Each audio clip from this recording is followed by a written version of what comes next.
Assalamualaikum warahmatullahi wabarakatuh. Waalaikumsalam warahmatullahi wabarakatuh. Selamat malam Prof.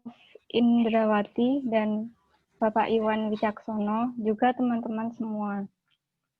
Kami dari kelompok 4 akan mempresentasikan tentang pengertian logika, deduksi, dan prinsip-prinsip penalaran. Sebelumnya, perkenalkan, nama saya Afifah Ayu Puspita Darmawan, NIM 200210101093. Dan teman-teman dari kelompok 4 silakan memperkenalkan diri, mulai dari 3. Saya Kristiani, NIM 200210101072.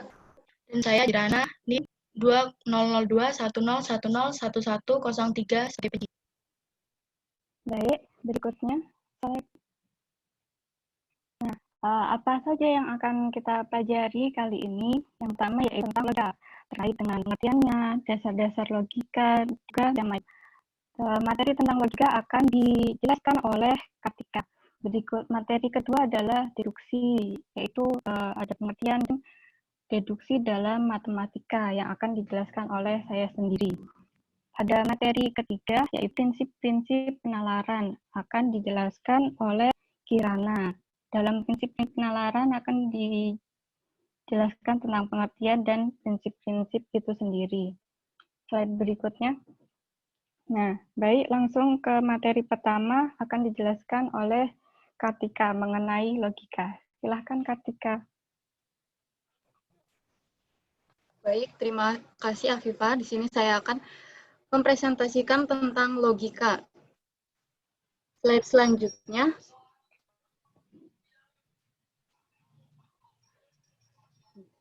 Yang pertama, pengertian logika. Secara etimologis, istilah logika berasal dari bahasa Yunani kuno, yaitu logos, yang kemudian membentuk kata logikos yang dapat diartikan sebagai hasil pertimbangan akal atau pikiran yang dinyatakan lewat kata atau bahasa.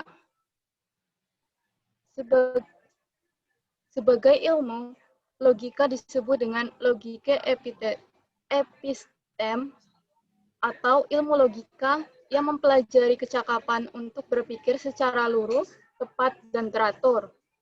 Ilmu yang dimaksud di sini mengacu pada kemampuan rasional untuk mengetahui dan kecakapan mengacu pada kesanggupan akal budi untuk mewujudkan pengetahuan ke dalam bentuk tindakan.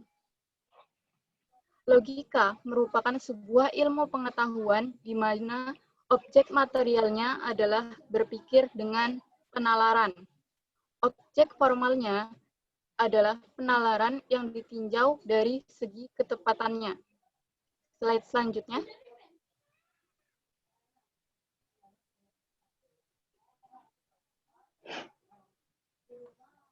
Dalam perkembangan logika, banyak definisi yang dikemukakan oleh para ahli yang secara umum memiliki persamaan. Berikut pendapat ahli mengenai pengertian logika. Yang pertama, menurut W. Puspoprojo E.K.T. Gilarso, menurutnya logika adalah ilmu dan kecakapan menalar berpikir dengan tepat.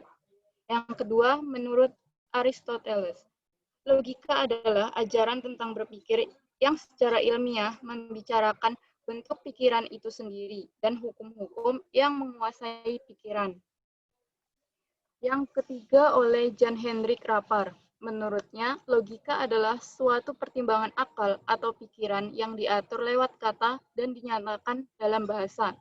Yang keempat oleh Abu Ahmadi. Dr.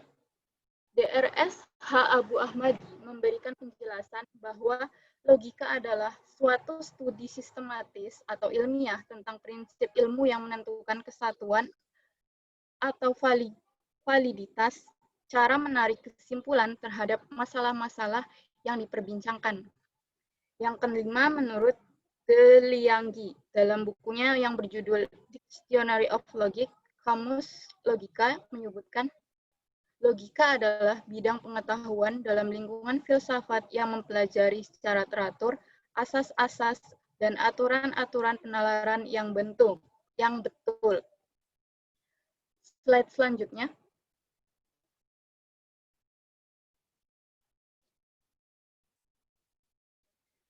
Dasar-dasar logika.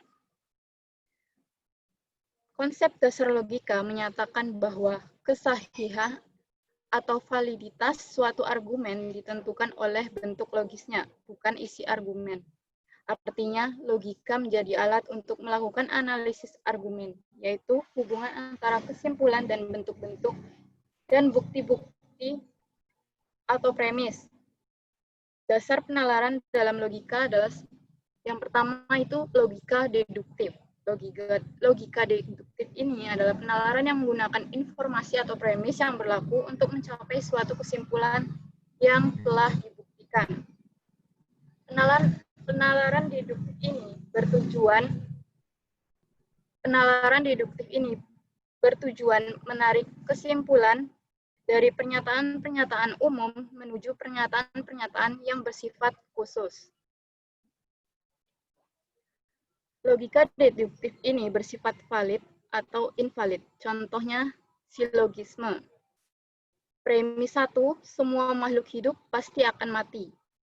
Premis 2, manusia adalah makhluk hidup. Kesimpulannya, manusia pasti akan mati. Semua makhluk hidup itu termasuk pernyataan yang bersifat umum. Dan kesimpulannya, manusia pasti akan mati. Manusia ini adalah pernyataan yang bersifat khusus. Manusia pasti akan mati. Yang kedua adalah logika induktif. Logika induktif ini penalaran kesimpulan yang bersifat umum berdasarkan hal-hal yang bersifat khusus. Logika induktif bersifat kuat atau lemah. Contohnya generalisasi. Premis 1, harimau Sumatera memiliki sebuah jantung. Premis 2, harimau Jawa memiliki sebuah jantung. Premis ketiga, harimau Benggala juga memiliki sebuah jantung. Kesimpulannya, semua jenis harimau pasti mempunyai jantung. Pada premis 1, premis 2, dan premis 3, harimau Sumatera, harimau Jawa, dan harimau Benggala itu termasuk pernyataan yang bersifat khusus, dan kesimpulannya semua jenis harimau pasti punya jantung. Nah, pernyataan tersebut bersifat umum. Logika induktif yang bersifat kuat itu contohnya pada premis 1, besi apabila dipanaskan memuai. Premis 2, perunggu apabila dipanaskan akan memuai. Premis ketiga, perak apabila dipanaskan akan memuai. Kesimpulannya, logam apabila dipanaskan akan memuai.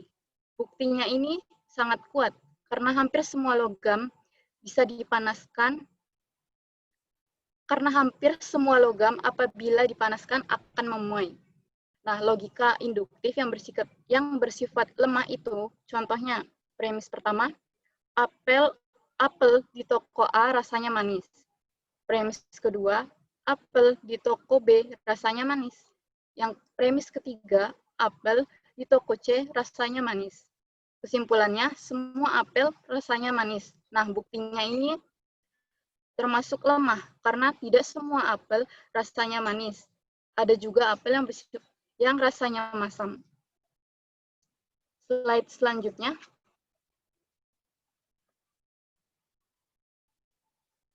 Macam-macam logika. Yang pertama adalah logika alamiah. Logika alamiah ini merupakan kinerja akal budi manusia yang berpikir secara tepat, cermat, dan lurus sebelum dipengaruhi oleh keinginan-keinginan dan kecenderungan-kecenderungan yang subjektif. Logika alamiah ini bersifat murni dan sudah ada saat manusia dilahirkan. Yang kedua, ada logika ilmiah. Logika ilmiah ini berguna untuk menghindari kesalahan dalam pemikiran terhadap sesuatu.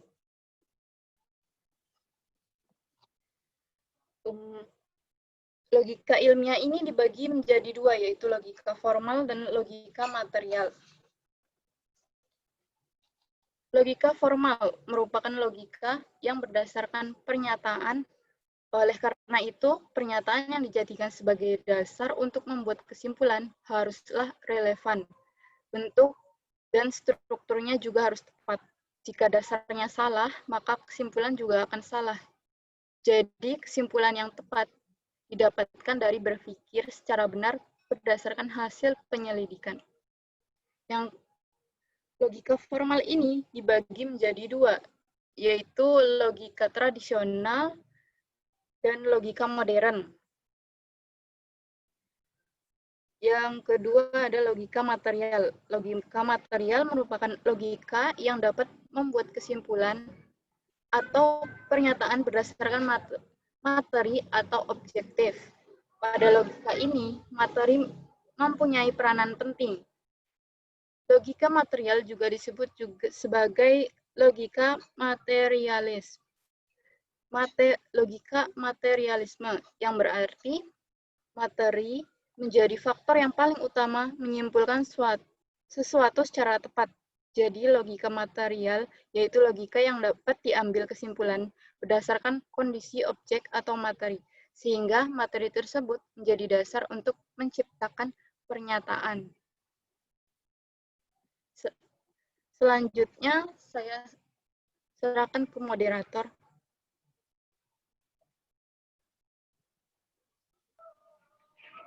Materi kedua yaitu tentang deduksi, akan dijelaskan oleh saya sendiri.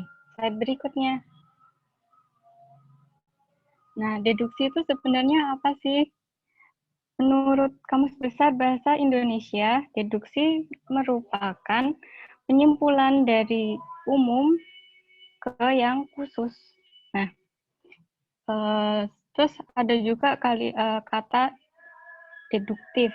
Nah, deduktif itu maksudnya ialah sesuatu yang bersifat deduksi. Jadi sebenarnya sama saja. Kemudian bisa disimpulkan bahwa deduksi ialah proses pengambilan kesimpulan yang berdasarkan pada premis-premis yang telah ditentukan. Di samping tersebut ada gambar bagan. Bisa dilihat di situ ada simbol R. R di sini lambang dari tentang realitas. Jadi dari kehidupan nyata diambil secara induksi.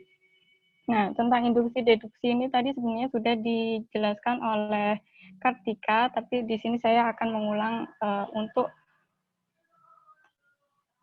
menjelaskan tentang deduksi itu sendiri agar lebih mudah dipahami. Kembali ke lambang R di situ yang menunjukkan tentang realitas. Dari realitas, contohnya saja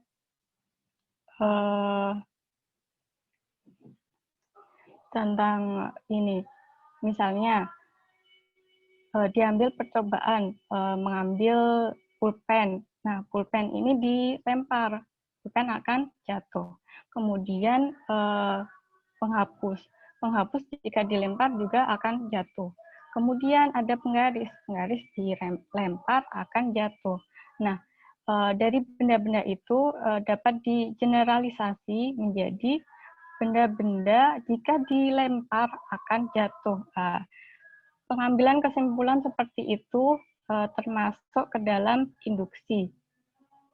Jadi kesimpulan bahwa semua benda jika dilempar akan jatuh itu bisa dijadikan bisa dianggap sebagai teorinya lah. Nah, teori ini kemudian disimpan di situ ada lambang S di storage-nya, di tempat penyimpanan. Nah, dari teori ini nanti muncul lagi kasus dari R-nya itu, muncul lagi benda lain, misalnya buku. Bagaimana dengan buku? Kesimpulannya apa? Nah, mengingat kembali tentang teori tadi yang sudah disimpan di storage atau penyimpanan, bahwa semua benda akan jatuh. Berarti buku jika dilempar akan jatuh juga. Nah, pengambilan kesimpulan seperti itu dinamakan dengan deduksi. Jadi dari yang awalnya umum, yaitu semua benda akan jatuh jika dilempar, menjadi ke kasus yang khusus, yaitu si buku tadi. Kalau dilempar juga akan jatuh. Berikutnya adalah matematika. Matematika itu dikenal sebagai ilmu deduktif karena proses mencari kebenaran dalam matematika harus sampai tahap deduktif. Jadi kalau ilmu lain seperti IPA, biasanya dilakukan melalui praktikum atau eksperimen. Nah, praktikum atau eksperimen itu termasuk induksi. Nah, jadi itu sudah cukup. Tapi kalau matematika, karena objeknya adalah abstrak, harus dilakukan pembuktian lagi. Jadi, setelah melalui percobaan satu-satu proses induksi, ditemukan teori atau rumus-rumus, perlu dilakukan pembuktian ulang melalui cara deduksi. Slide berikutnya. Nah, di sini ada contoh tentang pembuktian itu. Contoh, oh ya, di situ ada tabel. Tabel ini bisa dibilang melalui cara induktif, jadi dicoba satu-satu. Nah, yang diminta di sini adalah pembuktian bilangan ganjil jika dijumlah dengan bilangan ganjil akan menghasilkan bilangan genap. Nah, jika dicoba satu-satu, di sini ada 3 ditambah 3 yang atas dengan 3 yang sebelah kiri, itu akan menghasilkan 6. 7 ditambah 3, 10, dan begitu seterusnya. Dari hasil penjumlahan 2 bilangan ganjil tersebut, didapat bilangan genap. Nah, apakah benar kalau semua bilangan yang dimasukkan di situ, bilangan apapun, yang penting ganjil, itu akan menghasilkan genap. Jadi, perlu pembuktian lagi dengan cara deduktif. Misalnya, untuk melakukan pembuktian biasanya digunakan simbol-simbol. Di sini disimbolkan dengan huruf M dan N. Jadi huruf M dan N di sini mewakili semua bilangan bulat. Nah, biar bilangan bulat tersebut menjadi ganjil, dikalikan 2. Jadi bilangan bulat apapun jika dikali 2 kan genap. Di situ menjadi 2M dan 2N. Jadi bilangan genap. Sedangkan di permasalahan itu kan ada bilangan ganjil ditambah bilangan ganjil. Ya, agar 2 bilangan tersebut menjadi ganjil, sehingga harus ditambah 1. Menjadi 2M ditambah 1 dan 2N ditambah 1. Jadi 2M dan 2N itu genap, kemudian 2M tambah 1 dan 2N ditambah 1 adalah bilangan ganjil. Nah, kemudian dimasukkan, dijumlahkan. Menjadi 2M ditambah 1, kemudian ditambah lagi dengan 2N ditambah 1, menjadi 2M ditambah 2N ditambah 2. Nah,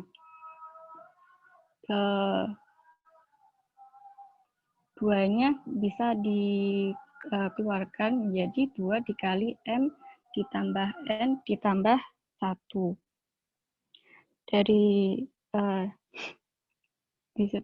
Dari itu, M ditambah N ditambah 1, dimasukkan bilangan apapun, entah itu nanti hasilnya misalkan ganjil atau genap, jika dikalikan dengan 2 akan menghasilkan bilangan genap. Sehingga terbukti bahwa bilangan ganjil ditambah bilangan ganjil menghasilkan bilangan genap. Slide berikutnya. Ada juga contoh pembuktian yang kedua, yang di sini membuktikan bahwa pembuktiannya menggunakan simbol, dapat dilihat dalam tabel. Yang pertama, pilih suatu bilangan sembarang. Nah, di sampingnya itu ada cara 1 dan cara 2. Yang cara pertama menggunakan lambang segi 4 atau segi. Sedangkan cara 2 ditulis dengan huruf X. Nah, berikutnya tahap kedua itu ditambahkan dengan 3. 3 di sini dapat digambarkan dengan lingkaran, sehingga 1 persegi dengan 3 lingkaran di sampingnya.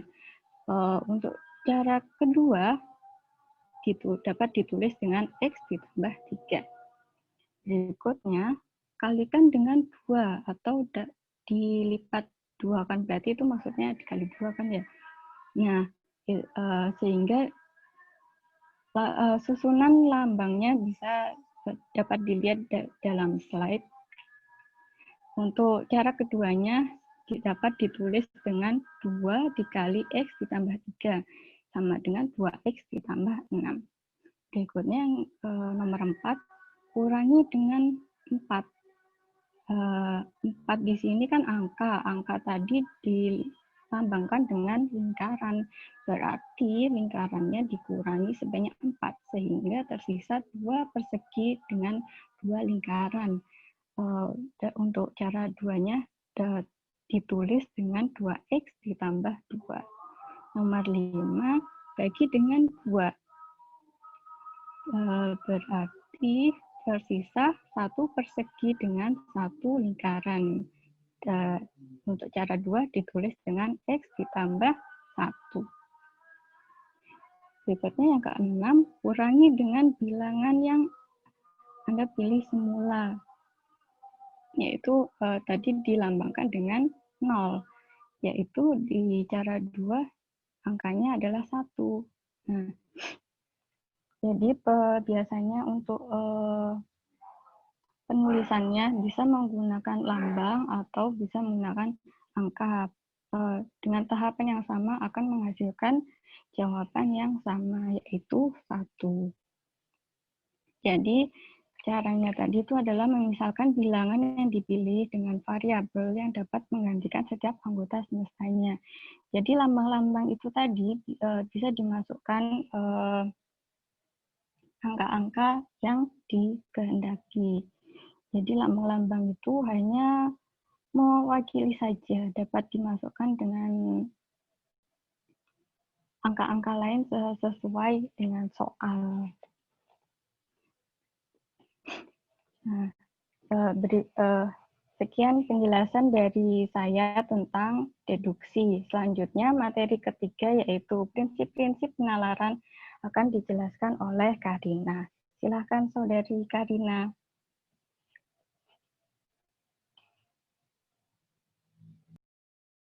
Baik, terima kasih Afifah atas waktunya.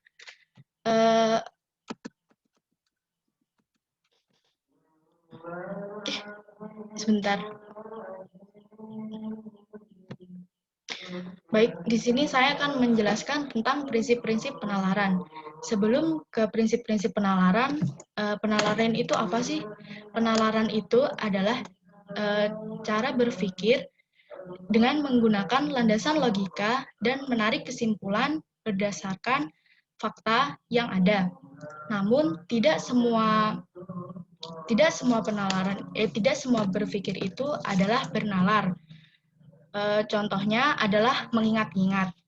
Nah, setelah kita mengetahui apa itu penalaran, kita akan ke prinsip-prinsip penalaran. Prinsip-prinsip penalaran yang pertama adalah prinsip identitas.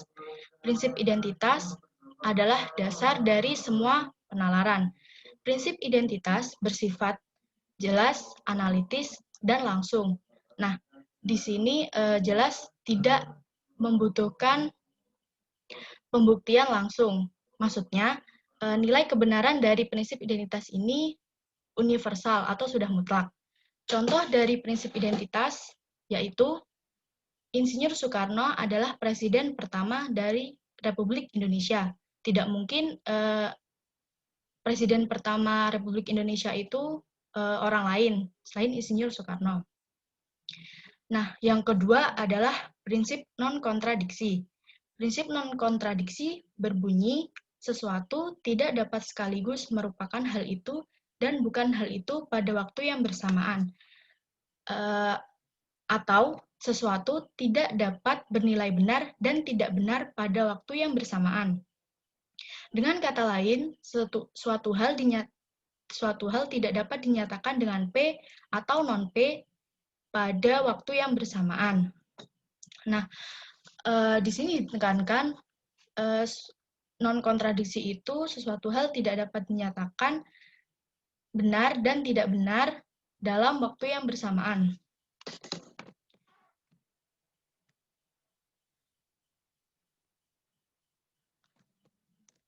Lalu, contoh dari non-kontradiksi adalah Rizka seorang guru dan bukan seorang guru. Nah, di sini tidak mungkin Rizka merupakan seorang guru dan bukan seorang guru di waktu yang bersamaan. Maka dari itu kita bisa mengubah kalimat kontradiksi tersebut menjadi kalimat non-kontradiksi dengan mengubah rujukan waktunya, yaitu Rizka menjadi guru pada tahun 2013 dan sekarang bukan seorang guru. Maka kalimat itu adalah kalimat non-kontradiksi.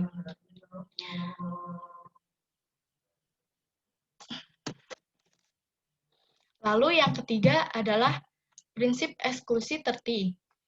Prinsip eksklusi terti berbunyi, sesuatu jika dinyatakan sebagai hal tertentu, maka tidak ada kemungkinan ketiga yang merupakan jalan tengah. Arti dari prinsip ini adalah dua sifat yang berlawanan secara mutlak dan universal tidak dapat dimiliki oleh satu benda.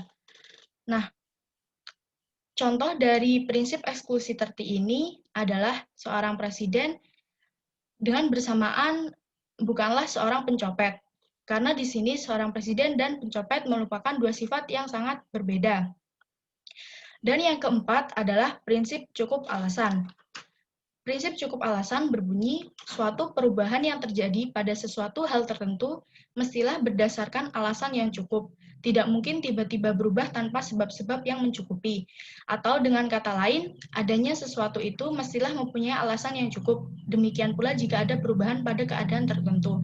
Di sini sudah dijelaskan bahwa suatu perubahan yang terjadi pada sesuatu hal tertentu mesti berdasarkan dengan alasan yang cukup. Nah, contoh dari prinsip ini adalah seorang siswa malas belajar, namun tiba-tiba dia giat belajar. Nah, alasan dia giat belajar ternyata karena dia saat lulus ingin masuk ke STAN. Seperti itu. Nah, tiga prinsip prinsip identitas, prinsip non-kontradiksi, dan prinsip eksklusi terti itu merupakan tiga prinsip yang dikemukakan oleh Aristoteles. Nah, yang prinsip cukup alasan ini merupakan tambahan prinsip-prinsip untuk melengkapi. Prinsip cukup alasan ini dikemukakan oleh filsuf Jerman. Baik, saya kira cukup, saya kembalikan ke moderator, pada Afifah.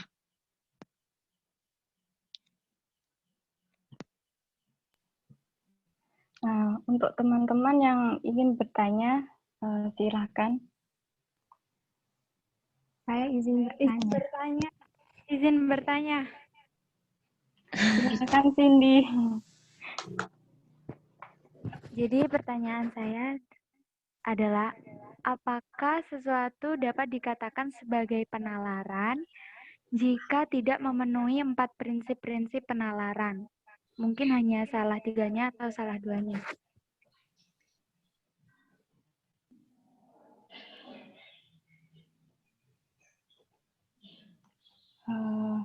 Oke. Pertanyaannya ditampung dulu 3 ya. Berikutnya yang ingin bertanya. Saya izin bertanya. Silahkan, Yufi. Baik, terima kasih.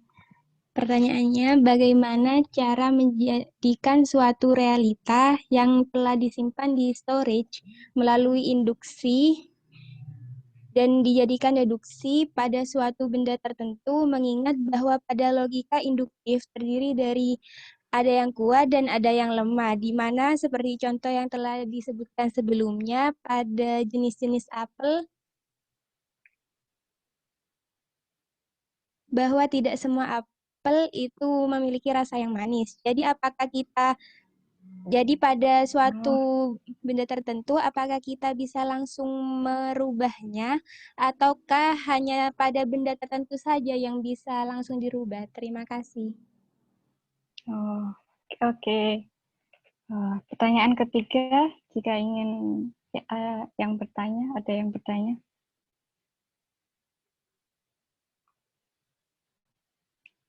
Kalau tidak ada, baik langsung saya jawab ya.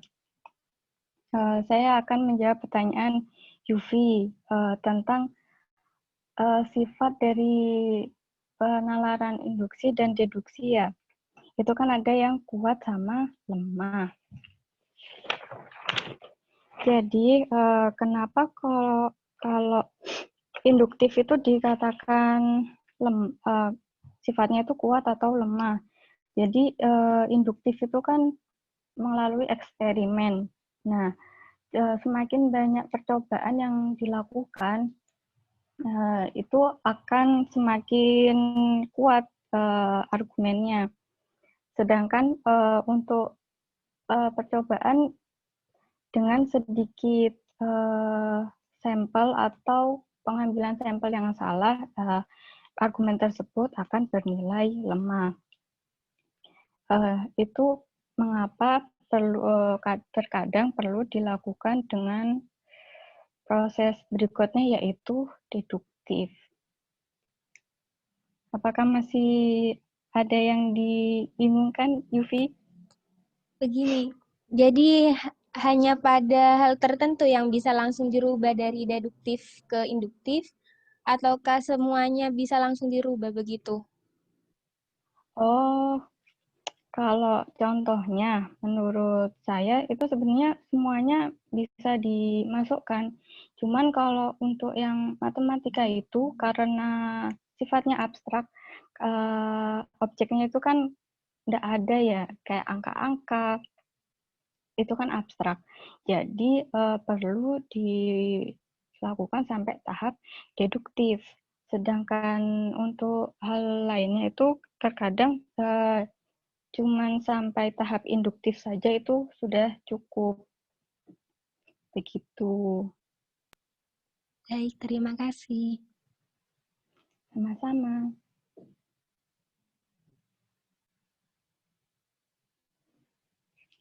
Untuk pertanyaan yang dari Cindy, Karina atau Kirana, ada yang mau menjawab?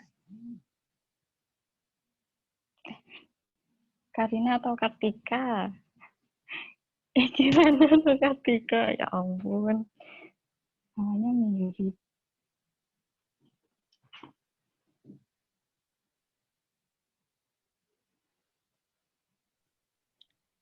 Baik, di sini saya akan menjawab pertanyaan Cindy, yaitu pertanyaannya, apakah sesuatu dapat dikatakan sebagai penalaran jika tidak memenuhi 4 prinsip-prinsip penalaran, mungkin hanya salah 3-nya atau salah 2-nya.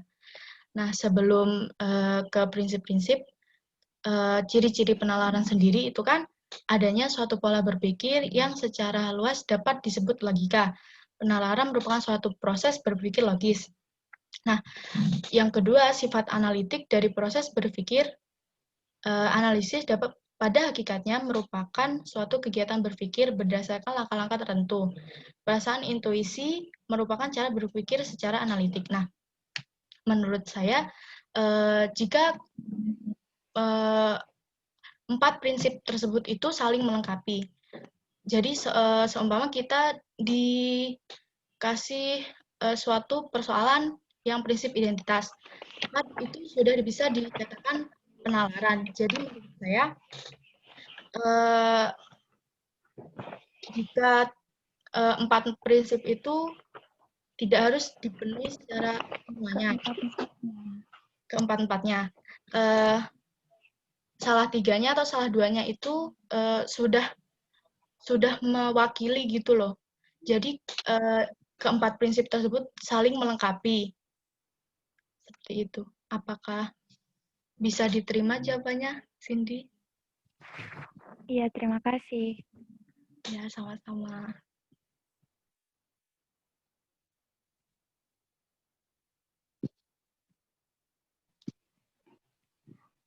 Baik, apakah masih ada yang ingin ditanyakan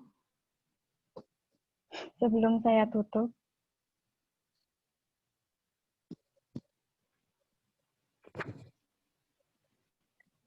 Boleh tanya? Iya, silahkan.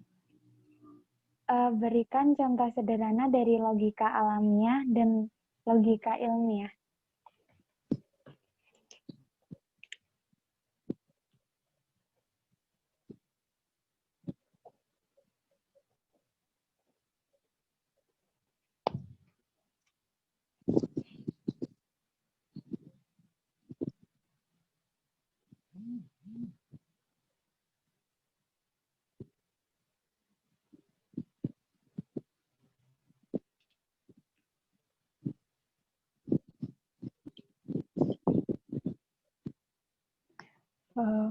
Untuk teman-teman dari kelompok 4, jika ingin menjawab, silahkan.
Baik, kalau menurut saya, logika alamiah itu kan logika yang didapatkan dari semenjak kecil ya. Nah, logika alamiah itu contohnya bisa saat misalnya anak-anak sedang berpikir. Jadi berpikirnya itu masih sederhana gitu. Sedangkan ilmiahnya biasanya dilakukan saat praktikum seperti kita saat di sekolah, seperti itu, menggunakan logika ilmiah. Itu pendapat saya. Untuk teman-teman dari kelompok 4, jika ingin menambahi, silahkan.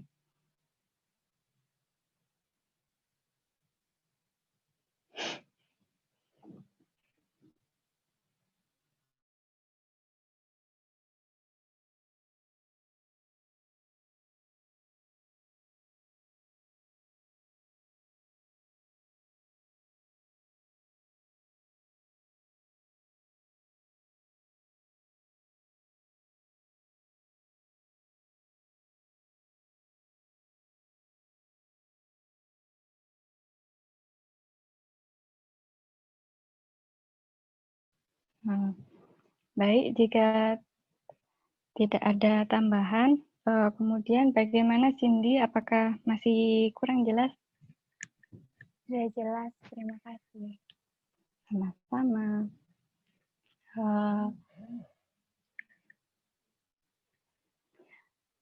Jika tidak ada pertanyaan lagi, presentasi ini akan saya tutup. Terima kasih teman-teman sudah mengikuti dengan baik. Kami dari kelompok 4 mohon maaf jika ada salah kata atau penjelasan yang masih dirasa kurang. Sekian dari kami. Wassalamualaikum warahmatullahi wabarakatuh. Waalaikumsalam warahmatullahi wabarakatuh.